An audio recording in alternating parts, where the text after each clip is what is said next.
बहुत पुराने समय की बात है।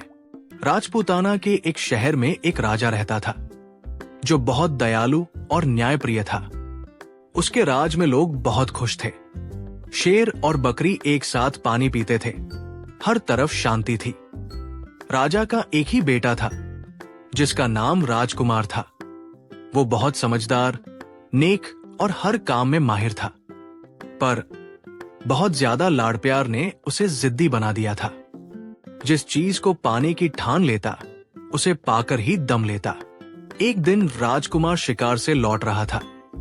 सैनिक और दूसरे शिकारी पीछे रह गए थे। राजकुमार घोड़े पर सवार होकर बहुत आगे निकल आया।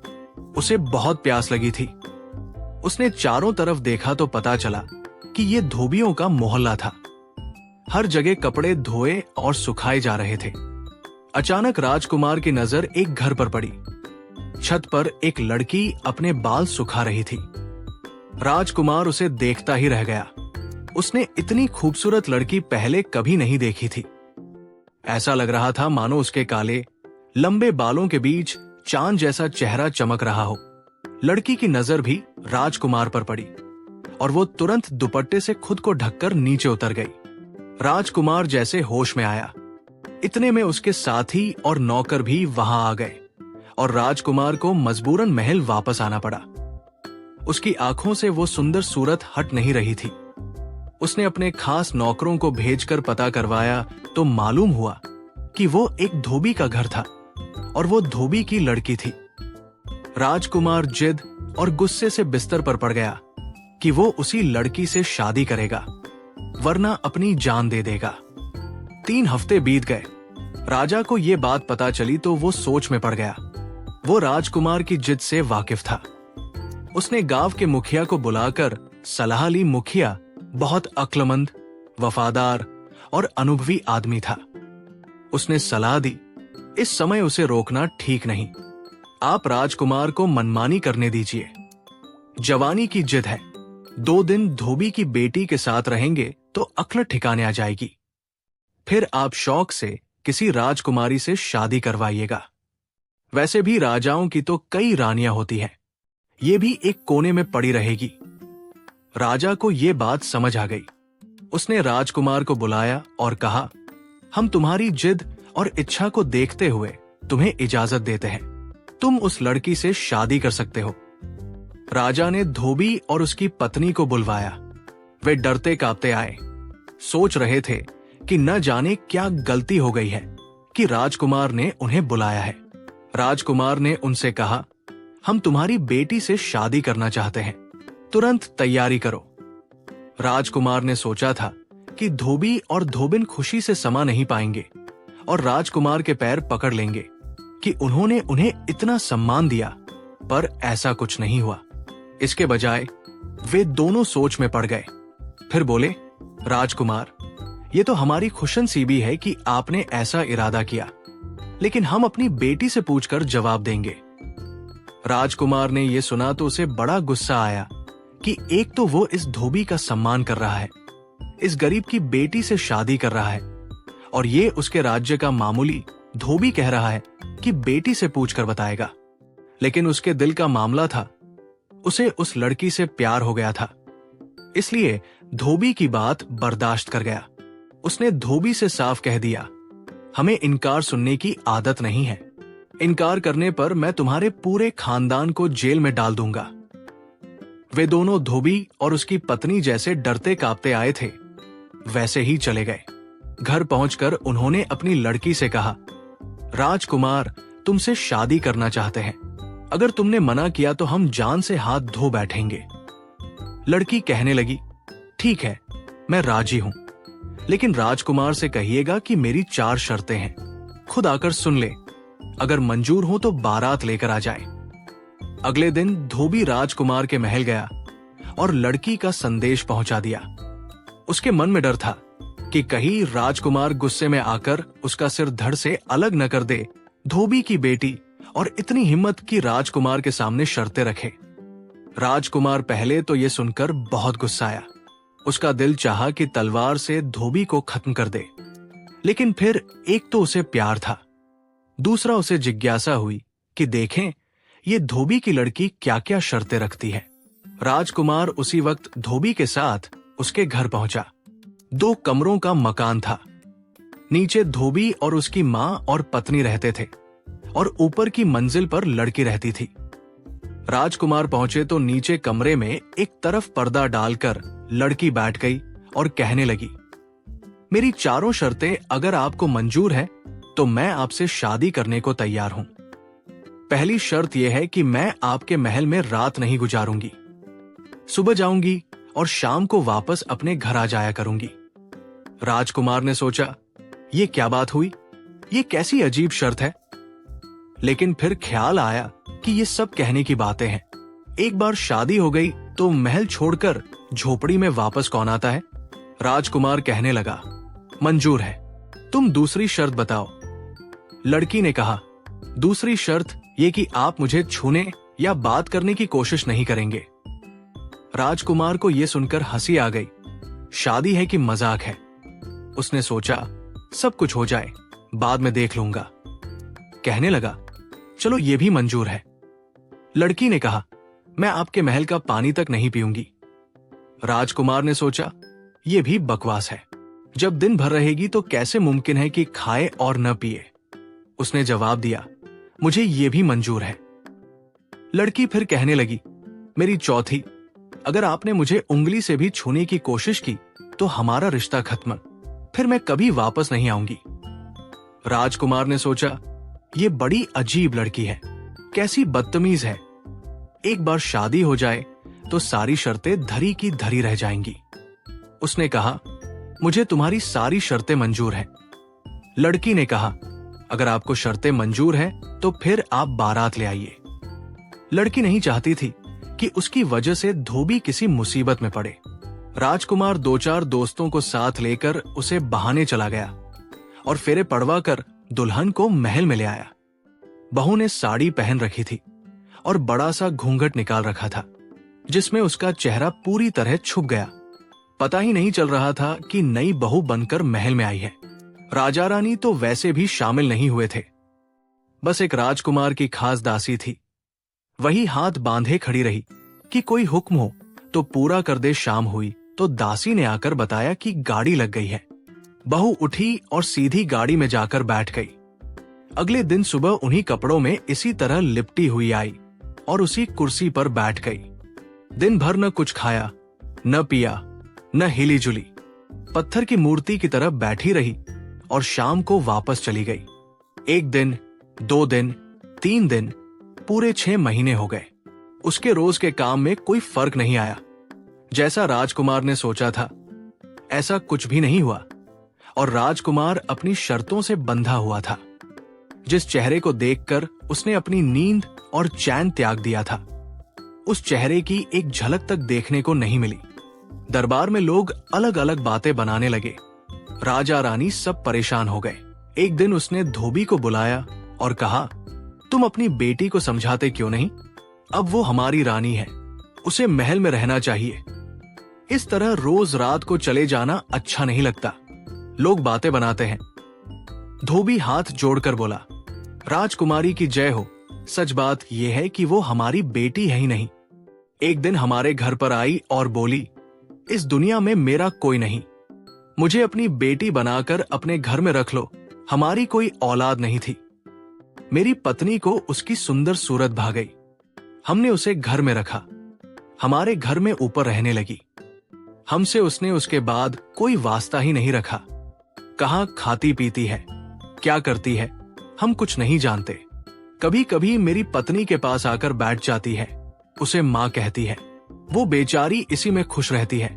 उसने हमें कसम दे रखी थी तो हम चुप रह गए। जैसा उसने कहा वैसा ही हमने किया। राजकुमार, उस पर हमारा कोई जोर नहीं, आप हमारी जान बख्श दे। धोबी चला गया और राजकुमार अजीब सोच विचार में पड़ गया। करे तो क्या करे? उसका मन हर तरफ से उचट चुका था। आखिर एक दिन किसी को बताए बिना महल से निकल पड़ा। बस अपनी विश्वास पात्र दासी को बताया कि वो जा रहा है, पता नहीं कहा और पता नहीं कब वापस आओ। मेरे पिताजी या मेरे बारे में कोई पूछे तो कह देना कि यात्रा पर गए हैं। और ठीक है, दासी का दिल राजकुमार की हालत देखकर बहुत दुखता था। उसने भी सोचा, चलो अच्छा है, कुछ दिनों इस झंझट से तो मुक्ति मिलेगी। राजकुमार का मन दुनिया से ही उठ चुका था। वो माल्या पर्वत की तरफ निकल गया। महीनों इधर उधर भटकता रहा। एक रात बर्फ से ढकी पहाड़ी पर रात गुजारने के लिए एक गुफा तलाश कर रहा था कि एक गुफा में कुछ रोशनी दिखाई दी। डरते डरते अंदर पहुंचा तो देखा एक बहुत बूढ़ा आदमी पूजा कर रहा है। उसकी आंखें बंद हैं, दाढ़ी और सिर के बाल बहुत ज्यादा बड़े हुए हैं। पूरे शरीर और पलकों तक पर धूल जमी है। एक चिराग जल रहा है जिसमें 1 गज लंबी बत्ती जल चुकी है और 1 गज अभी बाकी है। उन्हें देखकर राजकुमार के दिल को बड़ा सुकून मिला। वो भी उनके कदमों के पास बैठ गया, लेकिन उन्होंने आंखें नहीं खोली। उन्होंने समाधि लगा रखी थी। उन्हें कुछ खबर नहीं थी। वे ईश्वर के ध्यान में डूबे हुए थे। राजकुमार वही रहने लगा। रोज सुबह उठकर झरने से पानी लाता, योगी महाराज के हाथ पांव धोता, बाल धोता, बालों में कंघी करता, गुफा की सफाई करता, नीचे घाटी से जंगली फल फूल तोड़कर लाता और उनसे अपना पेट भर लेता। 1 महीने के बाद उस योगी महाराज ने आंखें खोली तो राजकुमार को सामने हाथ जोड़े बैठे पाया। राजकुमार ने उन्हें पानी पिलाया, जंगली फल फूल खिलाए, उनके हाथ पांव दबाए। योगी महाराज बोले, बच्चा, तू राजकुमार है, इस योगी की कुटिया में तेरा क्या काम है? राजकुमार ये सुनकर बोला, महाराज, आप जानते हैं कि मैं राजा का बेटा हूं, तो ये भी जानते होंगे कि मैं क्यों और किस लिए मारा मारा फिर रहा हूं। मेरे माता पिता मेरे लिए परेशान होंगे, पर मेरा वापस जाने का मन नहीं चाहता है। वो महाराज बोले, बच्चा, योगियों से कुछ छुपा नहीं। तूने बड़ी गलती की जो उस लड़की से शादी की, पर तूने हमारी इतने दिन सेवा की है, तो हम तुझे खाली हाथ नहीं भेजेंगे। ले, ये रख ले, तू सबको देख सकेगा, लेकिन तुझे कोई नहीं देख पाएगा। घर जाए तो तू ये राख माथे पर लगाकर उसके साथ चले जाना। तुझे आप ये पता चल जाएगा कि वो कौन है और उसकी क्या मजबूरी है। हमारी दुआएं तेरे साथ है, तेरे मन की मुराद जरूर पूरी होगी। उस योगी महाराज ने अपने चिराग की जली हुई बत्ती की राख उसे दी, जिसे राजकुमार ने संभाल कर कपड़े में बांध कर रख लिया और योगी को अलविदा कहकर चल दिया। कई दिन का सफर तय करने के बाद वापस महल में पहुंचा तो इस हाल में कि कपड़े फट गए थे, पांव में छाले पड़ गए थे और बहुत दुबला और कमजोर हो गया था। कमरे में धोबी की लड़की उसी तरह उन्हीं कपड़ों में कुर्सी पर बैठी थी। दासी राजकुमार को देखकर बहुत खुश हुई। कहने लगी, राजकुमार कहाँ चले गए थे और ये क्या हाल बना लिया है? राजा और रानी भी लगातार आपके बारे में पूछते रहते हैं। मैं यही कह देती कि आप यात्रा पर गए हैं और ठीक है। आज राजकुमार बहुत खुश था। उसने गर्म पानी से स्नान किया, बाल कटवाए और पेट भरकर खाना खाया। उसने दासी से पूछा, क्या ये मेरे पीछे भी रोज इसी तरह आती थी? दासी ने बताया कि उसके नियम में कोई फर्क नहीं आया था, वो रोज उसी तरह आती थी। राजकुमार ने कहा, मैं बहुत थका हुआ हूं, अब सोऊंगा, लेकिन शाम को जब ये घर जाने लगे तो मुझे जगा देना। शाम को जब धोबी की लड़की के जाने का वक्त हुआ तो उस दासी ने राजकुमार को जगा दिया। राजकुमार ने झट माथे पर साधु महाराज की दी हुई राख लगा ली और उसके साथ हो लिया। अगले दिन सुबह सुबह राजकुमार वापस आए और दासी से बोला, आज मैं उसी कमरे में सोऊंगा। जब वो धोबी की लड़की आकर बैठ जाए तो तुम आकर मुझे जगाना और मुझसे पूछना कि दिन चढ़ गया है, मैं उठता क्यों नहीं हूं। मैं जो न बताना चाहूं उसे भी जिद करके पूछना। दासी समझदार थी, समझ गई कि राजकुमार का क्या मतलब है। जब धोबी की लड़की आकर अपनी कुर्सी पर बैठ गई तो दासी ने आकर राजकुमार को जगाना शुरू किया। राजकुमार पहले तो जागा नहीं। जब जागा तो दासी को डांटने लगा, क्या मुसीबत आ गई है? क्यों जगा दिया मुझे? मैं इतना अच्छा ख्वाब देख रहा था, मेरा ख्वाब तोड़ दिया तुमने। दासी खुशामद करने लगी। राजकुमार बताइए। पहले तो राजकुमार उसे टालता रहा, फिर बोला, अच्छा अब तू इतनी जिद कर रही है तो बता देता हूं। मैंने सपने में देखा कि कल रात जब ये धोबी की लड़की उठकर यहां से गई तो मैं भी इसके साथ साथ चला। ये गाड़ी में बैठी तो मैं भी साथ बैठ गया। सच थोड़ी ख्वाब में, मैं तो ख्वाब में इसके साथ गया था। दासी ने फिर पूछा, अच्छा तो फिर क्या हुआ? राजकुमार कहने लगा, फिर क्या हुआ? मैं जोर जोर से घोड़ा गाड़ी हिला रहा था और ये गाड़ीवान को डांट रही थी कि आज ये कैसे गाड़ी चला रहे हो। गाड़ीवान बेचारा बोला, राजकुमारी मैं तो रोज ऐसे ही चलाता हूं। खैर, जैसे धोबी का घर आ गया, ये धोबी की लड़की धोबी धोबन के पास तो नहीं, सीधे चढ़कर ऊपर पहुंच गई। मैं इसके साथ कमरे में आ गया। क्या सजा हुआ कमरा था! लगता ही नहीं था कि ये धोबी का घर है। सोने चांदी का कालीन बिछा हुआ था, सोने चांदी की कुर्सी रखी थी। राजा के महल से भी ज्यादा खूबसूरती से सजा वो कमरा था। मैं भी कुर्सी पर बैठ गया। दासी पूछने लगी, आप और इनके कमरे में बैठकर कैसी बातें करते हैं? राजकुमार बोला, अरे सच थोड़ी, ये तो सपने में था। दासी ने फिर पूछा, अच्छा बताइए फिर क्या हुआ आपके सपने में? राजकुमार बोला, होना क्या था? इस धोबी की लड़की ने ये साड़ी जो साल भर से पहन कर आ रही है, ऐसे उतार कर फेंकी जैसे किसी भिखारी की साड़ी हो, और अपनी नौकरानी को देने लगी कि हमाम तैयार है। दासी ने जवाब दिया, हाँ राजकुमारी, गर्म पानी तैयार है। ये हमाम में घुस गई तो मैं भी इसके साथ ही उसके। दासी फिर बोली, आप राजकुमार, आप इनके साथ हमाम में घुस गए, क्यों बेवकूफ बनाते हैं? राजकुमार बोला, ऐसा कहीं हो सकता है, तू तो सब कुछ सच समझ जाती है, मैं तो ख्वाब की बात कर रहा था।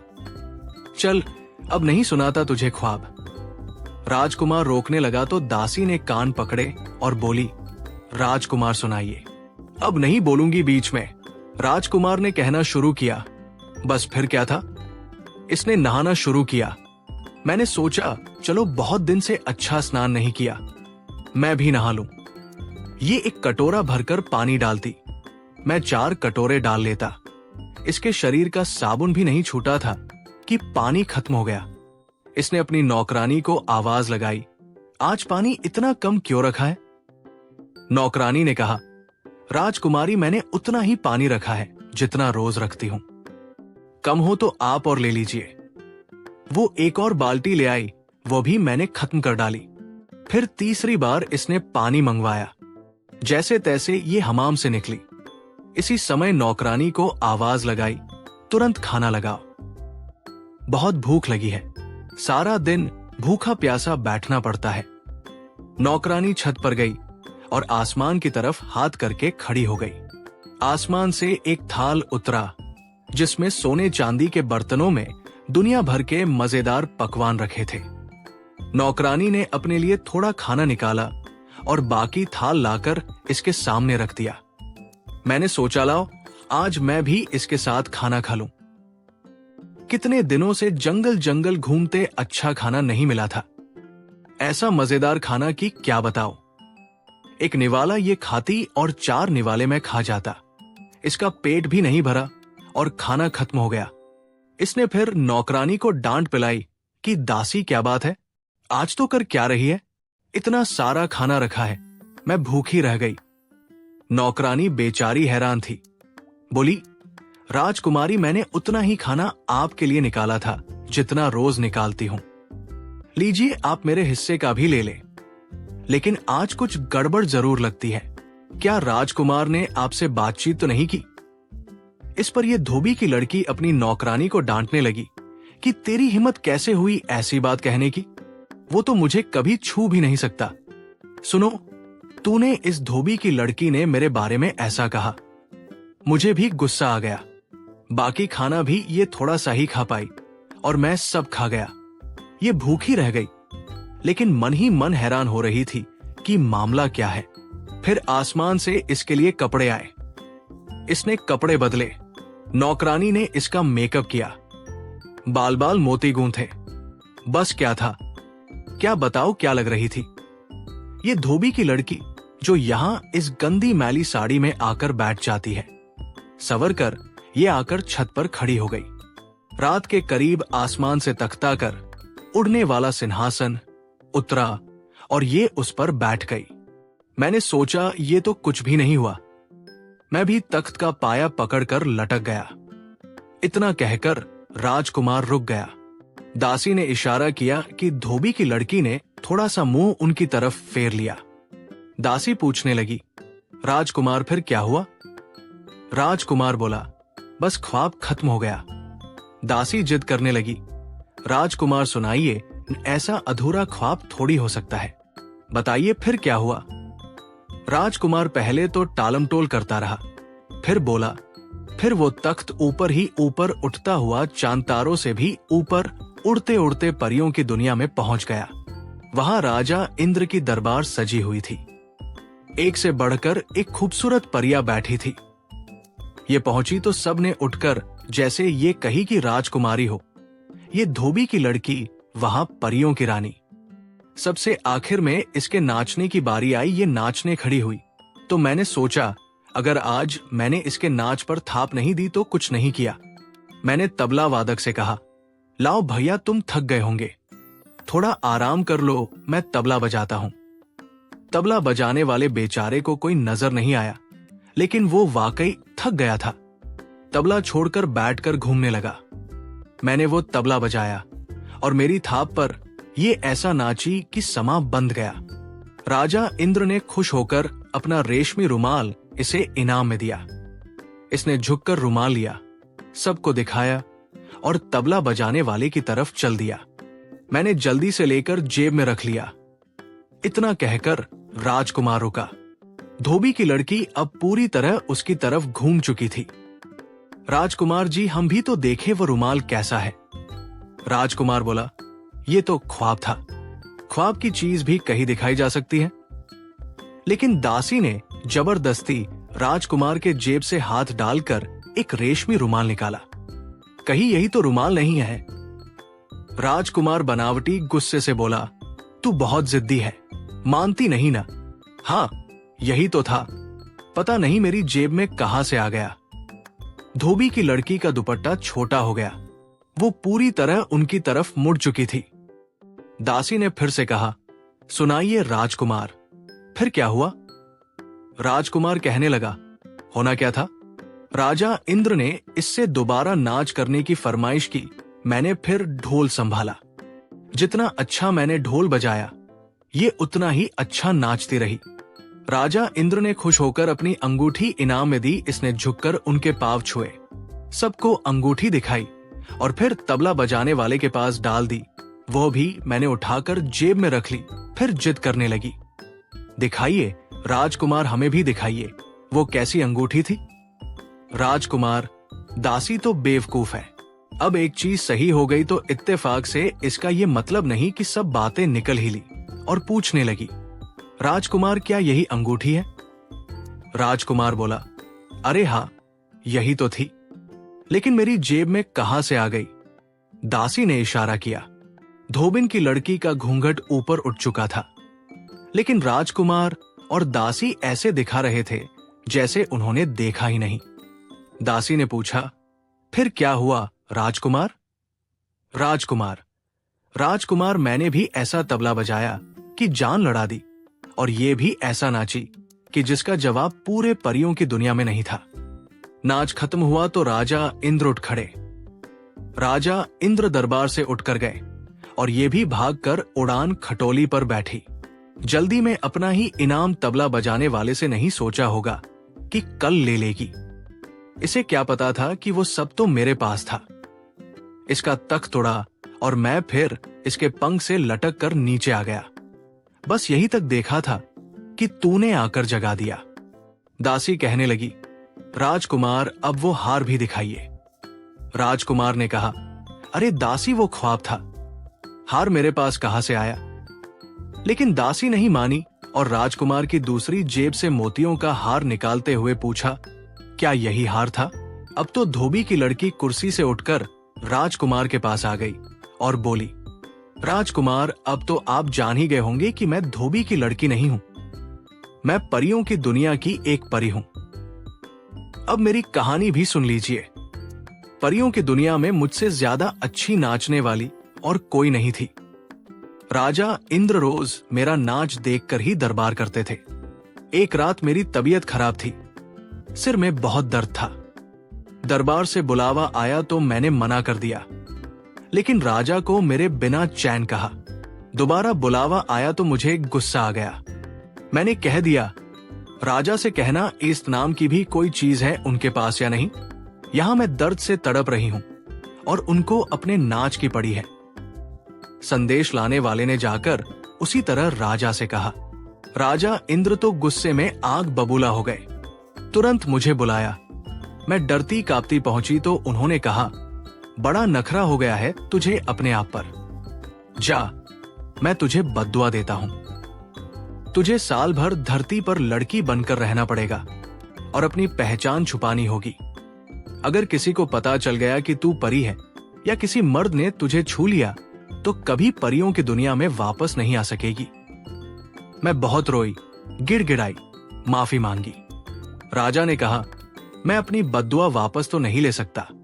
हाँ, इतना जरूर है, तुझे रोज रात को तख्त भेजकर परियों की दुनिया में वापस बुला लिया करूंगा, लेकिन साल तुझे धरती पर ही काटना पड़ेगा।